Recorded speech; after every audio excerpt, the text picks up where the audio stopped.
ఇంకా ఏప్రిల్ మొదటి వారం స్టార్టింగ్లోనే ఉన్నాం. కానీ అప్పుడే ఉమ్మడి నల్లగొండ జిల్లాలో మరో ప్రాజెక్ట్ డెడ్ స్టోరేజీ ప్రమాదం అంచుల్లో ఉంది. ఇదే పరిస్థితి కొనసాగితే రబీ సీజన్ చివరి తడికి నీరందేనా అనే భయం వెంటాడుతోంది రైతులను. ఇంతకీ డెడ్ స్టోరేజ్ ప్రమాదంలో ఉన్న మరో ప్రాజెక్ట్ ఏంటి? దీనికి ప్రత్యామ్నాయం ఏంటి? Vast story. ఉమ్మడి నల్గొండ జిల్లాలో ఉన్న ప్రధాన ప్రాజెక్టుల్లో మూసి ఒకటి. 4.45 టీఎంసీల నీటి సామర్థ్యంతో ఉన్న ఈ ప్రాజెక్టులో ప్రమాదకరంగా నీళ్లు తగ్గుముఖం పడుతున్నాయి. దీంతో నేడో రేపో ప్రాజెక్టు డెడ్ స్టోరేజ్కి చేరుకోనుంది. ప్రాజెక్టులో ప్రస్తుతం 0.72 టీఎంసీల నీరు మాత్రమే నిల్వ ఉంది. మొత్తం 645 అడుగులకు గాను 623 అడుగులకు నీటి మట్టం చేరుకుంది.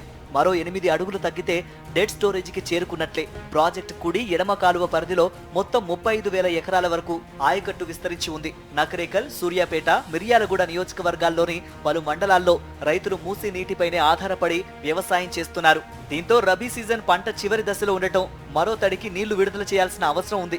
కానీ ప్రాజెక్టు నానాటికి అడుగంటుతూ ఉండడంతో చివరి వరకు నీటి విడుదల కొనసాగేనా అన్న ఆందోళన రైతులలో నెలకొంది. ప్రస్తుతం కుడి ఎడమ కాలువకు నీటి విడుదల కొనసాగుతూనే ఉంది.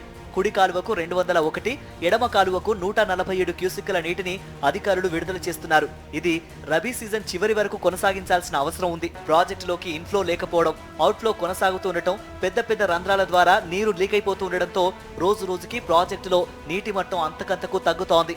మరో 2 నెలల వరకు ప్రాజెక్టులోకి నీళ్లు వచ్చే అవకాశం లేకపోవడంతో డెడ్ స్టోరేజీకి చేరుకోవడం దాదాపు ఖాయంగానే కనిపిస్తోంది. ఒకవేళ అదే జరిగితే ప్రాజెక్టు పూర్తిగా బురద ఒండ్రుమయంగా కనిపించనుంది. హైదరాబాద్ నుంచి వచ్చే మురుగునీటిపై ఆధారపడి ప్రాజెక్టు నిర్మించడంతో డెడ్ స్టోరేజీ తర్వాత ప్రాజెక్టు పరిసరాల్లో ముక్కు మూసుకొని రావాల్సిన పరిస్థితులు ఏర్పడొచ్చని స్థానికులు అంటున్నారు. ఇటు నాగార్జున సాగర్, అటు మూసి 2 ప్రాజెక్టులు డెడ్ స్టోరేజీకి చేరువ కావడం ఆందోళన కలిగిస్తోంది. ఇదే పరిస్థితి కొనసాగితే రబీ పంటలు పూర్తిగా ఎండిపోయే ప్రమాదం ఉందంటున్నారు రైతులు.